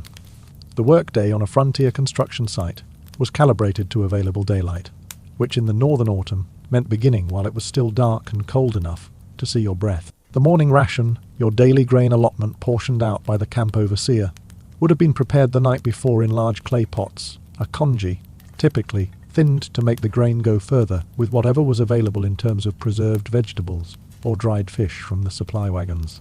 There was no option of sleeping through breakfast. The day's work quota was fixed. The penalty for failing to meet quota was additional labour or physical punishment. You ate. The specific labour assigned depended on where, in the construction sequence, the work camp was operating. If you were in the earth-moving phase of a new section, digging foundations, levelling ground, cutting into hillside to create a stable base. The tools were wooden shovels, reinforced with iron edges, iron picks for hard ground, wooden carrying frames for moving excavated earth, and the kind of improvised equipment that a large workforce develops when official supply is insufficient and problem-solving is the alternative to starvation. The foundation trenches for Ming wall sections are typically 1 to 2 meters deep, cut into bedrock where bedrock is accessible and into compacted subsoil. Otherwise, cutting those trenches in the rocky terrain of the northern mountains required removing stone as well as earth, which meant stone quarrying as part of the site. Preparation phase, a different set of tools, and a different kind of exhaustion than earth moving. If you were in the material moving phase, you carried things. The supply chain for a wall section in mountain terrain was a human chain. Materials moved from the quarry or kiln to the base of the ridge, then up the ridge to the construction face by human portage. The carrying pole, 2 loads hung from a shoulder yoke, was the primary transportation technology for moving anything under approximately 200 kilograms. Things heavier than 200 kilograms were moved by combinations of ropes, rollers, levers, and the coordinated effort of multiple workers that required someone to count and call out a timing rhythm. You have probably heard the sound of coordinated heavy lifting. The workers were doing that all day on a slope while underfed. If you were in the laying phase, actually building the wall face, setting the stone or brick courses in lime mortar, the work was skilled enough that the workers doing it were probably among the more experienced on the site. Setting stone courses requires understanding how individual stones interlock to transfer load, how mortar joint thickness affects structural integrity, how corner bonds work differently than straight run bonds, how to compensate for irregularly shaped stones without creating weak points. This knowledge was not formally taught in any institution. It was transmitted from experienced workers to newer ones through demonstration and correction. In exactly the way that craft knowledge is transmitted in every tradition that lacks formal educational infrastructure. Someone showed you, you tried it, someone corrected you, and eventually you were the person showing someone else. The wall does not look, from the outside, like a structure that required skilled labor.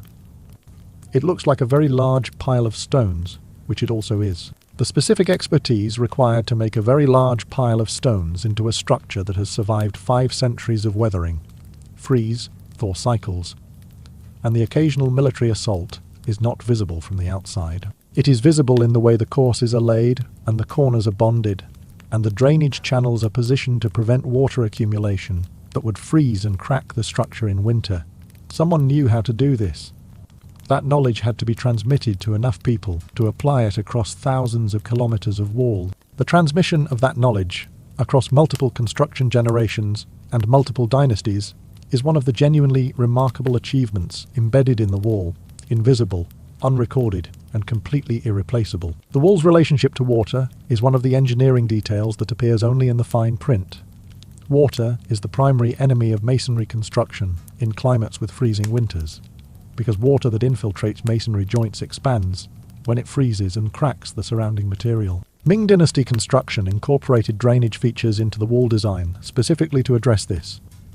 The walkway surface was cambered, sloped toward drainage holes, set into the outer parapet at regular intervals, so that rainwater would run off the walkway surface through the holes, rather than pooling and finding its way into the wall structure. These drainage holes are visible in well-preserved Ming sections, small square openings through the outer parapet face at walkway level, positioned every several meters, too small to be of any military significance, but absolutely critical to the wall's long-term structural survival. The fact that significant portions of the Ming wall have survived for 5 centuries in a climate that is not kind to masonry is partly a testament to this drainage design being executed correctly.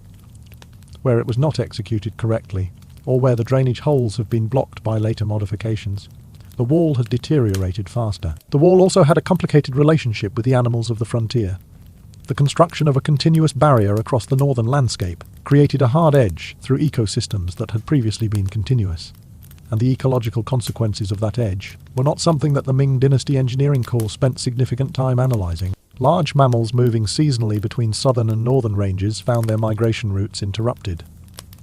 Birds nesting in crevices of cliff faces found a new set of artificial crevices available. Predator-prey relationships shifted in the zones immediately north and south of the wall as the human activity associated with garrison occupation changed the local landscape.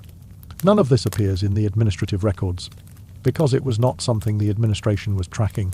It appears only in the physical evidence of the wall's ecological legacy, which is a research area that has been receiving increasing attention from environmental historians and ecologists in recent decades. What the Ming Dynasty was tracking, very carefully, was the traffic through the wall's gates, the controlled border markets that operated at certain passes, most notably at Zhangyaku in Hebei province, which became one of the major commercial exchange points for the Ming. Mongol trade were a crucial part of the diplomatic and economic system that the wall was embedded in. The theory was, if you give nomadic peoples legitimate access to Chinese goods through controlled trade channels, you reduce the economic incentive for raiding. Chinese silk, cotton textiles, grain and iron goods went north. Horses, cattle, furs and dairy products came south. The exchange was mutually beneficial and financially significant. The customs revenue from the border markets contributed meaningfully to the Ming frontier defense budget, which created an interesting administrative symmetry. The trade that was supposed to prevent the need for the wall was also helping to fund the wall. The Mongol traders who came to these border markets were not the same people as the Mongol raiding parties that the wall's watchtowers were watching for. They were frequently the same extended networks of people, the same confederations, sometimes the same families, operating in different modes depending on whether the political conditions of the moment made trade or raiding more productive. The wall's gates were the point where the Ming dynasty tried to manage which mode was in operation. You could come through the gate as a trader, with the appropriate documentation and subject to customs inspection. You could not come through as a cavalry raider, for obvious reasons. The distinction was enforced by the garrison, and the quality of enforcement varied, as the quality of enforcement always varies, based on the adequacy of staffing, the integrity of the commanding officers, and how much someone was willing to pay to expedite the process. Smuggling, in other words, happened. Smuggling always happens at any controlled border, and the Great Wall's border was controlled by a garrison system whose soldiers were underpaid, poorly supplied, and stationed far from any oversight that mattered. The contraband moved in both directions. Iron and horses were the most strategically significant, since iron could be made into weapons, and horses were the military technology that the Xiongnu and Mongols were already using against Chinese armies. Regulations against exporting iron to the frontier peoples were issued and reissued multiple times across the Ming dynasty, with the frequency of reiteration suggesting that the regulations were not being fully observed. The wall's gates were checkpoints. They were not impermeable membranes. Nothing with a motivated human workforce on both sides of it ever is. Chinese literature's relationship to the wall is as old as the wall itself, and it is not a celebratory relationship. The earliest poems about the wall date from the Han dynasty, and they do not read like patriotic monuments. They read like letters from people who had been sent somewhere terrible and were not sure they were coming back. The frontier poetry tradition in classical Chinese literature, the Bi Aintian Sai Tritai, the poetry of the frontier passes, is one of the most sustained bodies of writing about military service and its human cost in any literary tradition. Its characteristic note is not heroism but endurance, not pride but longing, longing for home, for warmth, for the company of people who were not also trying to survive the northern winter in a garrison that was 2 months' march from anywhere familiar. One of the most famous frontier poems in Chinese literature, written during the Tang dynasty by the poet Wang Changling, contains the image of the Han moon shining over the mountains, the same moon that shone on the garrison soldiers 10 dynasties ago, the same wind, the same cold past, and still the soldiers are here. The poem's central observation is that the wall and its frontier have been consuming human lives for an incomprehensibly long time, and the consumption has not stopped, and the moon watching it is the same moon and does not care. This is not a heroic sentiment. It is the kind of thing you think when you have been standing watch in a watchtower for long enough that the concept of a good reason for being there has become difficult to access. The Tang dynasty produced a large body of this poetry, partly because the Tang military was extensively engaged with the Central Asian frontier, and partly because the Tang literati included large numbers of people who had done military service or had family members who had, and who therefore had direct experience of the material they were writing about. The frontier poems describe specific things: the colour of the sky over the desert, the sound of the pipa played in a garrison camp at night, the way the flags at the watchtower gates move in the northwest wind, the quality of the cold in a specific mountain pass that anyone who has been there in January would recognize immediately. They describe homesickness with a specificity that suggests the authors were writing from actual homesickness, rather than as a poetic exercise. Some of them were written by men who didn't go home. Women appear in this poetry mostly as the people left behind, wives and mothers waiting in villages south of the wall, while husbands and sons are posted north. The woman weeping at the wall, the woman turning to stone, the woman whose grief is so large it demolishes engineering. These are the figures in which the cost of the frontier is made visible in the literary tradition, because the frontier consumed men and left women with the accounting. This is not a circumstance unique to Chinese literary history. It is the circumstance of military service in every society and every era, the people who go and the people who wait, and the literature generated by both groups, trying to make sense of the distance. The Dunhuang documents, the cache of manuscripts, discovered in 1900 in a sealed cave at the Mogao complex, near the western terminus of the Han Wall system, include, among thousands of Buddhist texts and literary manuscripts, a substantial number of everyday documents, contracts, letters, military records. The military records from Han Dynasty garrison sites in the Dunhuang region are among the most detailed available accounts of frontier life in Chinese history. They record ration distributions to named soldiers. They record the conditions of specific horses. They record weather observations and their implications for watch duties. They record the movement of officials and the receipt of supplies. They also record deaths, desertions, and disciplinary actions with the matter of fact brevity of an administration that was processing a continuous flow of bad news and did not have the capacity for extended notation on any individual case. From these records, historians have been able to reconstruct the daily routine of a Han Dynasty frontier soldier in considerable detail. Dawn watch morning inspection. Administrative duties or construction, maintenance work depending on assignment. Noon ration. Afternoon work or drill. Evening watch night rotation. The schedule was not designed to be pleasant.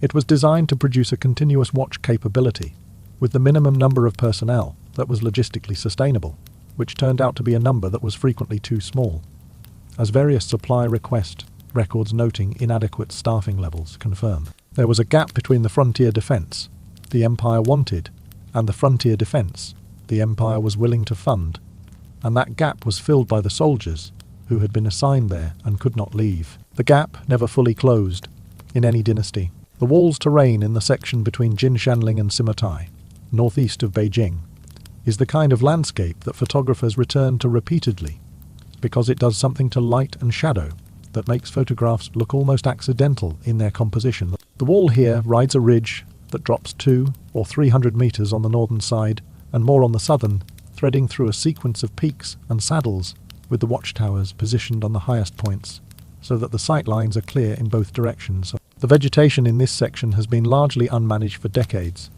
and the wall is partly obscured by trees and undergrowth that have grown up through cracks in the masonry. There are sections where the original brick face has fallen away completely, and what is visible is the rubble core, loose stone and earth packed into a shape that was once a wall and is now approximately a wall, still occupying the same ridge, no longer performing any defensive function, but declining slowly in a way that is, in its own way, more honest about what it is than the restored sections, where everything looks exactly as it did in the 16th century. The trees growing through the wall at Jinshanling are, on average, about 60 or 70 years old. They have been growing through the wall for 60 or 70 years. The wall is 500 years old. There have been trees growing through it for longer than most of the people reading this have been alive, and the trees are not the primary cause of the wall's deterioration, but they are the cause that is easiest to photograph, and that appears most reliably in the genre of images labelled Great Wall in Autumn. They are also genuinely beautiful. The Ming Dynasty construction supervisors would have removed them.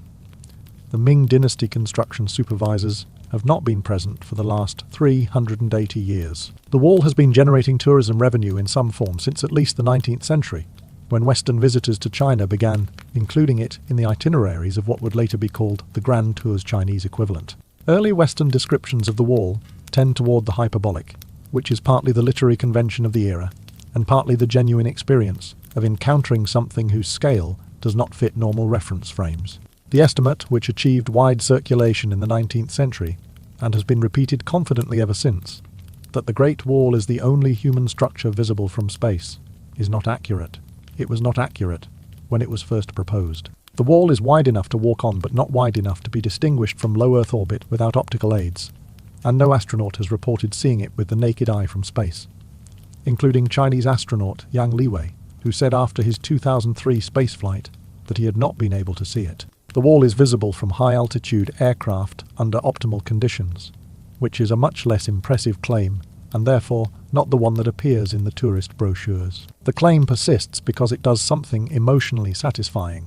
It places a human achievement in cosmic perspective, and finds that the human achievement is large enough to survive the perspective change. That desire, to find that something built by human effort is large enough to be seen from space, says something about why the wall has become, in the modern imagination, the symbol it has become.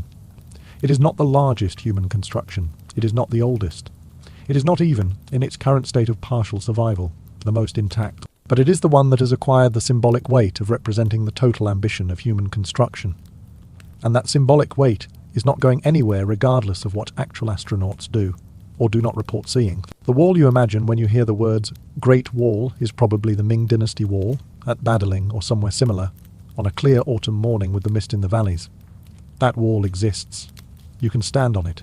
You can take the toboggan ride down and buy a miniature wall segment in a snow globe and go home with the experience of having been there. The wall that was built by Meng Tian's 300,000 workers in 214 BCE, and that cost those workers things that the administrative records euphemistically call completed service obligations, is mostly gone, dissolved back into the earth. It was made from visible in some places as irregular ridges in the landscape, identifiable by archaeologists but not particularly photogenic. It was real. It was enormous. Its cost in lives was larger than any single number can convey.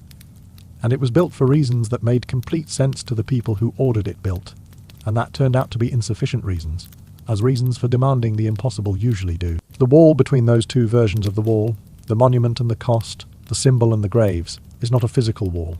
It is the distance between what empires need their monuments to mean and what the people who built those monuments actually experienced. That distance is, in the history of monumental architecture, essentially constant. Every Great Wall has two sides. The wall in January is a different place than the wall in the tourist photographs. The mountain sections northeast of Beijing, which look dramatic and green in the summer photographs that dominate travel coverage, are in January covered in snow and swept by the wind that comes off the Mongolian steppe without any significant geographical obstacle between the Gobi Desert and the ridge you are standing on. The temperature at altitude drops below -15 Celsius on ordinary winter nights, and in a wind that comes from the northwest, it feels considerably colder than the thermometer records. The walkway surface, which is stone and old mortar, becomes iced over in ways that the Ming-era drainage channels were not designed to manage, because the drainage channels were designed to move water, and ice does not move. The watchtowers, which were designed with arrow slits and crenellated parapets for military purposes, and not with insulation for comfort purposes, offer protection from direct wind exposure and almost nothing else thermally. A fire in the beacon chamber on the lower level provided some warmth in the immediate vicinity. The men assigned to watch duty on the upper observation platform were provided with the view, the cold, and their clothing. The clothing issued to Ming frontier garrison soldiers was a recurring subject of administrative complaint across multiple decades of records. The standard winter issue, padded cotton jacket and trousers, felt boots, was adequate for the climate of central China and considerably inadequate for the climate of the northern frontier in January. Requests for additional winter clothing appear regularly in the supply records from frontier garrison offices, and the responses to those requests vary from prompt fulfillment to bureaucratic acknowledgement to no recorded response at all. Soldiers who were inadequately supplied tended to solve the problem through a combination of improvisation, adding layers of whatever fabric could be obtained or purchased locally, and the kind of resignation that develops in people who have been cold for long enough that being slightly less cold is a meaningful improvement rather than a full solution. The food at a frontier garrison in winter was constrained by the supply chain's winter limitations.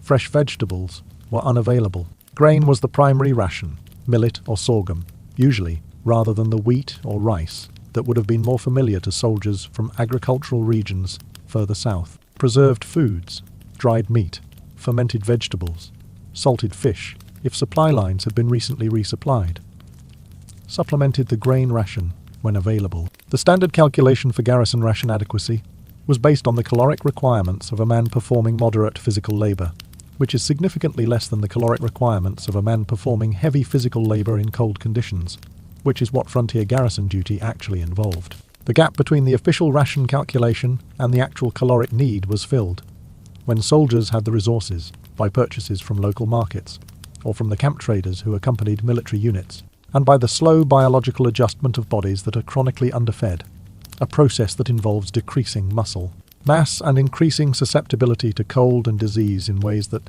cumulatively, explain why frontier garrison duty had a higher mortality rate than the administrative records of deaths from specific causes would suggest. The wall in summer is the wall that appears in the photographs. The stone is warm. The vegetation on the mountains is dense and green. The light in the early morning comes in from the east at an angle that illuminates the wall's texture and throws the crenellations into sharp relief. If you are at an unrestored section, the silence is absolute, except for whatever the wind is doing and whatever birds have decided to use the watchtower ruins as habitat. Red-footed falcons nest in the crevices of the old watchtower walls in some sections. The same ecological niche, vertical stone surface, with small cavities at useful heights, that was occupied by centuries of garrison soldiers doing observation duty, is now occupied by birds doing basically the same thing. The view is good, the food is better. The administrative hierarchy that built the Ming Wall was layered in a way that is worth understanding, because the layers are where the experience of the individual worker and the stated intention of the imperial policy diverged in the ways that produced most of the human cost. At the top, the emperor and the imperial court, which issued the policy directives specifying where the wall was to be built, what standards it was to meet, and what resources were to be allocated. These directives were calibrated to imperial strategic requirements and to the political economy of Ming court politics, not to what was actually possible with the resources being allocated. The gap between the resources specified and the resources actually delivered was a constant feature of Ming frontier administration, and it was the gap into which workers fell. Below the court level, the military commissioners and provincial governors responsible for organising and supervising construction in their regions. These officials were responsible to the court for meeting construction quotas and targets. They were responsible to their subordinates for whatever resources the court had allocated. When the resources were insufficient, which they usually were, they were responsible for figuring out which part of the job description was most important to fulfill. The upward accountability to the court, or the downward responsibility to the workforce. The historical record suggests that upward accountability was, in practice, weighted more heavily. Officials whose construction reports showed progress were retained and promoted. Officials whose construction reports showed difficulty, or whose workers were dying at rates that attracted attention, were replaced or punished. The incentive structure produced construction reports that showed progress. Below the provincial level, the county magistrates and military sub-commanders, who actually organised the labour conscription, managed the work camps and supervised the day-to-day construction. These were the officials whose names appeared on the brick stamps. These were the people whose personal assessment of what was acceptable to demand from a workforce was the most operationally significant factor in any individual worker's experience. A work camp under a conscientious official who managed rations honestly and pushed for realistic quotas was meaningfully better than a work camp under an official who was cutting rations, meeting quotas by falsifying reports, and treating worker deaths as an inconvenience rather than an indication that something needed to change. Both types of officials existed. The historical record allows both to be identified, though usually only by the patterns in the administrative data rather than by personal characterization. At the bottom, the work gang supervisors, who were themselves workers, elevated to supervisory roles by experience or capability, or the willingness to take on additional responsibility in exchange for slightly better rations. These supervisors were the direct interface between the administrative system and the individual worker's daily experience. They counted bodies in the morning. They assigned tasks. They collected the day's production. They reported upward what needed to be reported and managed downward what could be managed. They also, in many cases, absorbed the pressure from above in ways that expressed itself in the pressure they applied below. The system's under-resourcing was not evenly distributed. It flowed downward, as under-resourcing always does, and collected at the bottom. The Qing dynasty, which ended the Ming in 1644, made a decision about the Great Wall that is not usually described as a decision, but that had profound long-term consequences. They stopped maintaining it. This was not an accident or an oversight. The Manchu rulers who founded the Qing dynasty came from the northeastern frontier, from Manchuria, beyond the wall's eastern terminus. The wall had been, from their perspective, an obstacle built to keep them out, and they had gotten through it, continuing to maintain an enormously expensive infrastructure project, whose stated purpose was to defend against people like them, would have been both expensive and, from a Qing political standpoint, ideologically strange. The Qing dynasty's frontier policy operated through different mechanisms: direct military control of the steppe, administrative incorporation of Mongol leadership into the Qing political system, strategic use of Tibetan Buddhism as a unifying ideology across inner Asian populations, and intermarriage between the Manchu imperial family and Mongol aristocratic lineages. These were relationship-based frontier management tools rather than barrier-based ones, and they worked well enough that the Qing dynasty ruled China for over 2.5 centuries, considerably longer than the Ming dynasty that had built the wall to make itself secure. The practical effect of the Qing decision to stop maintaining the wall was gradual but comprehensive. Without active maintenance, the pointing of mortar joints, the replacement of damaged facing stones, the management of vegetation growth and drainage, all the ongoing work that keeps any masonry structure functional, the wall began its long reversion to landscape. The process accelerated in sections where local populations were actively removing materials for other uses: stone for house foundations, brick for agricultural walls, timber from any surviving wooden structures. By the mid-19th century, large sections of the Ming Wall had deteriorated from a functional military barrier to a feature of the landscape that travellers noted with a mixture of admiration and melancholy. Western travellers of the 19th century who wrote about the wall tended to find its deteriorated state philosophically significant. The contrast between the wall's evident former scale and its current condition of partial ruin fitted neatly into the romantic aesthetic of sublime decay, the evidence of human ambition being slowly reclaimed by time and nature. This was a reading of the wall that Chinese observers of the same period did not entirely share, for reasons that had to do with what the wall's deterioration represented in the context of the Qing dynasty's broader political and military difficulties. It was not sublime decay. It was physical evidence of institutional decline. The Republican period and the early decades of Chinese communist rule brought a different set of attitudes to the wall. Under the pressures of building a new national identity from the remnants of dynastic culture, the wall was conscripted into service as evidence of Chinese civilization's depth and permanence. This was not false. The wall is genuinely ancient, and it genuinely is a remarkable achievement, but it required eliding the dynastic context that produced it. The wall was officially built by the Chinese people. The specific dynasties that built specific sections, the specific political and economic systems that mobilized the labor, the specific human cost of that mobilization. These were not the primary narrative frame. The primary narrative frame was, the Chinese people built this. The Chinese people are capable of this. This is who we are. That narrative required the bones in mortar story more than the brick stamp accountability story. The bones in mortar story makes the wall a monument to sacrifice. The brick stamp story makes the wall a monument to a quality control system backed by official punishment. Both are true in different ways. The first story was more useful for the particular kind of national mythologizing that was being done. It was also, as previously noted, not literally accurate. But the truth that matters in the legend of Meng Jiangnu is not the geological truth about what is or is not embedded in the wall's mortar. It is the historical truth about what was demanded of people in order to build it. The specific mechanics of what happened to workers who tried to leave without authorization, desertion in the administrative vocabulary, illuminate the degree to which the conscription system was not voluntary in even the loosest sense of the term. Desertion from frontier labor assignments was a capital offense under the Qin legal code, which has been recovered in substantial fragments from a Han Dynasty tomb, and which shows a legal system of considerable sophistication and considerable severity. A worker who left his assigned construction duty without authorization could be executed. A worker who knew another worker had deserted and failed to report it could be punished along with the deserter. A supervising official who allowed desertions to occur on his watch faced administrative penalties that gave him strong personal incentives to prevent them. The entire system was structured so that the cost of preventing desertion was lower for everyone in the system than the cost of allowing it. Everyone, that is, except the deserter, for whom the cost of attempting desertion was execution, and the cost of staying was a slower and less certain but not much more comfortable outcome. This is not a situation unique to Qin China. It is the structure of coercive labor systems in general. The exit is blocked, the re-entry is blocked, and the people inside are expected to work until the state's requirement of them is fulfilled. The Ming dynasty's version of this system was somewhat less absolutely coercive at the individual level.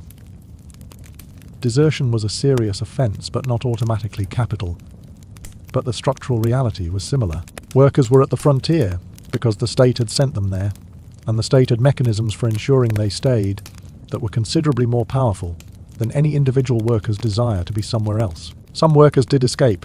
The desertion records show this. They made it back to their home villages, or to cities where they could disappear into anonymity, or to areas outside the Empire's effective administrative reach.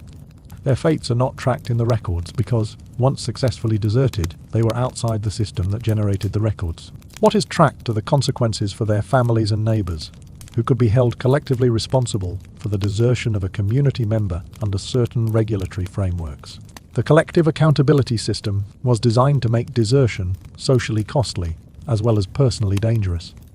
If your neighbour's desertion might bring punishment down on the whole village, the village has an incentive to prevent the desertion that supplements the state's enforcement capacity. This is efficient from an administrative standpoint. It is the kind of efficiency that does not require any particular cruelty from any individual official, just a legal framework, and the understanding that the framework will be applied. The Han Dynasty wooden slips recovered from the Dunhuang area include, among their military records, several that record the particular combination of circumstances that produced the most common category of frontier death, not the dramatic battlefield death, not the construction accident death, but the administrative death, the death of a person whose service obligation had been extended beyond what their physical condition could support, whose ration had been reduced below what their labour requirements demanded, who got sick at a point in the season when the medical supplies were inadequate, and who appears in the record as a name that stopped appearing in subsequent ration distributions. The Dunhuang slips also include, in a section that historians tend to find quietly devastating, several letters from garrison soldiers to family members that were never sent, because the person who wrote them died before the next courier went south. And the letters were left in the administrative files because there was no mechanism for forwarding them, and no one took the initiative to destroy them. They survived in the sealed cave for 2,000 years. They were opened by accident when a monk discovered the cave in 1900. Some of them are accounts of daily life, what the weather is doing, how the horses are faring, whether the supply wagons came this month. Some of them are requests. Could someone send warm socks? Could someone find out the status of a land dispute at home? One of them, in a handwriting that has been described by the historian, who translated it as careful. The handwriting of someone who did not write often, and was trying to do it well, says in a phrase that loses precision in any translation, "I think about home every day. The weather here is very cold. I hope you are all well." The letter was found 2,000 years after it was written. The person who wrote it has been dead for 2,000 years. The wall they were stationed on is still there. The question of what the wall is, in the end, is a question about which of its many natures you are choosing to prioritize. If you are the Chinese government in 2024, the wall is evidence of Chinese civilization's antiquity and capacity for monumental achievement, a heritage site requiring protection and management, and a significant contributor to the tourism economy of the Beijing region. If you are a conservation archaeologist, the wall is a deteriorating structure of extraordinary historical significance that is losing physical fabric at a rate that will leave nothing to conserve in certain sections within a few decades, and the resources dedicated to its preservation are insufficient relative to the scale of the problem. If you are a farmer in rural Hebei province whose family has been building walls and farmhouses from pre-cut Ming brick for several generations, the wall is a conveniently located stone supply that has served useful purposes for a long time and will continue to do so. If you are the Mongol writer Ts Damdin Sriyan, whose 20th century novel includes a passage about watching a segment of the wall from the northern side, the wall is a statement about the relationship between your people and the empire that built it, a statement that does not become less charged by the passage of several centuries. If you are a Han Dynasty soldier stationed at a watchtower in the Gansu corridor in the year 80 CE, writing a letter home, that you may or may not send before the cold becomes a more immediate problem than the letter. The wall is the assignment that brought you here, the thing you are responsible for watching, and the reason you are not somewhere else. All of these are real. They are all the same wall. The wall between those two versions of the wall, the monument and the cost, the symbol and the graves, is not a physical wall. It is the distance between what empires need their monuments to mean and what the people who built those monuments actually experienced. That distance is in the history of monumental architecture essentially constant. Every great wall has two sides. The wall did not keep the barbarians out. It kept the names in. The names in the brick stamps are the exception. The names in the legend are the point. Meng Jiangnu's husband is called Wan Shiliang in the story, a name so generic it is practically a placeholder, the Han Dynasty equivalent of some guy who was conscripted and died. His name survived not because he was important, but because his wife's grief was important, and the legend needed someone to grieve for, and the name that attached to the story has been transmitted for 1,000 years in 100 regional variants, and will be transmitted for 1,000 more. This is how the unnamed workers of the wall become, in the end faintly named, through the mechanism of the story that chose to remember their cost, when the official record chose to process it. The wall stones have been warm and cold 1,000 times since the last person responsible for maintaining them was alive to do so. Somewhere in Gansu, a section of compressed earth and tamarisk branches is a little shorter than it was last year. Somewhere in Hebei, a farmer's boundary wall incorporates several bricks, stamped with the name of a Ming dynasty kiln supervisor in the 1560s, and the name is facing inward, pressed against the mortar, invisible, still there. The administrative records will eventually disintegrate. The legend will not. Dim the lights. Sleep well. The quota has been met. That was just the construction record. Wait until you hear about the specific garrison commanders who spent their entire careers on the frontier wall. The men who were born in garrison towns served on the same wall sections. Their fathers had patrolled, died in the same watchtowers. They had stood watch in as children, and whose correspondence home, recovered from Han Dynasty wooden slips, found in the desert at Dunhuang, reads like letters from a place that expected to be forgotten, and was mostly right about that.